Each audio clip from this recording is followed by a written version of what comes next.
ನೀವ್ ಎಷ್ಟೇ ಕಷ್ಟಪಟ್ಟು ವಿಡಿಯೋ ಮಾಡಿದ್ರು ವ್ಯೂಸೇ ಬರ್ತಿಲ್ವಾ?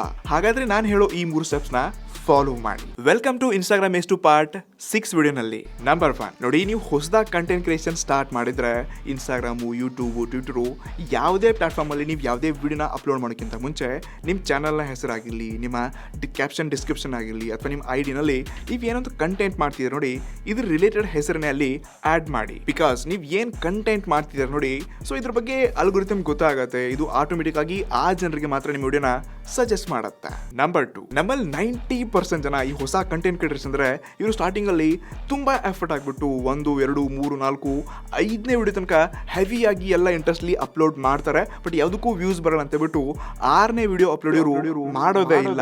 ಆದ್ರೆ ಆಕ್ಚುಲಿ ನೀವು ಜಸ್ಟ್ 4-5 ವಿಡಿಯೋ ಅಪ್ಲೋಡ್ ಮಾಡಿದ್ರೆ ಇನ್ಸ್ಟಾಗ್ರಾಮ್, ಯೂಟ್ಯೂಬ್ ಹೊತ್ತಿಗೆ ನೀವು ಯಾವ ವಿಡಿಯೋ ಮಾಡ್ತೀರಾ ಅಂತ ಅದಕ್ಕೂ ಅರ್ಥ ಆಗೋದೇ ಇಲ್ಲ. ಅದಕ್ಕೆ ನಾನು ಸ್ಟಾರ್ಟಿಂಗ್ ಇಂದ ಹೊಸ ಕ್ರಿಯೇಟರ್ಸ್ ಹೇಳ್ತಾ ಇದ್ದೀನಿ, ನೀವು ಯಾವುದೇ ನೀಶ್ ಚೂಸ್ ಮಾಡ್ಕೊಳ್ಳಿ, ಪರ್ಫೆಕ್ಟ್ಲಿ ಅದ್ರ ಬಗ್ಗೆನೇ ಕಂಟೆಂಟ್ ಮಾಡಿ. ಫಾರ್ ಎಕ್ಸಾಂಪಲ್ ವ್ಲಾಗ್ಸ್ ಮಾಡ್ತೀರಾ ಅಂದ್ರೆ ಕಂಟಿನ್ಯೂಸ್ಲಿ ಲೋ ಕ್ವಾಲಿಟಿ 30-40 ವಿಡಿಯೋಸ್ಗಳನ್ನ ಬಿಡಿ. ಇನ್ಸ್ಟಾಗ್ರಾಮ್ ಅಲ್ಗೊರಿಥಮ್ ಪ್ರಕಾರ ನಿಮ್ಮನ್ನ ಅಂಡರ್ಸ್ಟ್ಯಾಂಡ್ ಮಾಡ್ಕೊಂಡು ನೀವು ಲೈಫ್ ಸ್ಟೈಲ್ ವ್ಲಾಗ್ ಮಾಡ್ತಿದ್ರ, ಯಾರು ನಿಮ್ಮ ವಿಡಿಯೋ ಸಜೆಸ್ಟ್ ಮಾಡಬೇಕು ಅವ್ರಿಗೆ ತೋರಿಸುತ್ತೆ. ಮತ್ತೆ ನಿಮ್ಮ ಒಂದು ವಿಡಿಯೋ ಡೆಫಿನೆಟ್ಲಿ 30-40 ವಿಡಿಯೋಸ್ನಲ್ಲಿ 1 ಮಿಲಿಯನ್ ತಲುಪುತ್ತೆ. ನಂಬರ್ 3, ಇದುವರೆಗೆ 10, 15, 20, 30 ರೀಲ್ಸ್ ಅಪ್ಲೋಡ್ ಮಾಡಿದ್ರು ವ್ಯೂಸ್ ಬರ್ತಿಲ್ಲಪ್ಪ ಅಂತ ಜಾಸ್ತಿ ಟೆನ್ಷನ್ ತಗೋಕ್ಕಿಂತ ಆ ಪ್ರತಿ ರೀಲ್ ಇರುವಂತ ಇನ್ಸೈಡ್ಸ್ ಚೆಕ್ ಮಾಡಿ.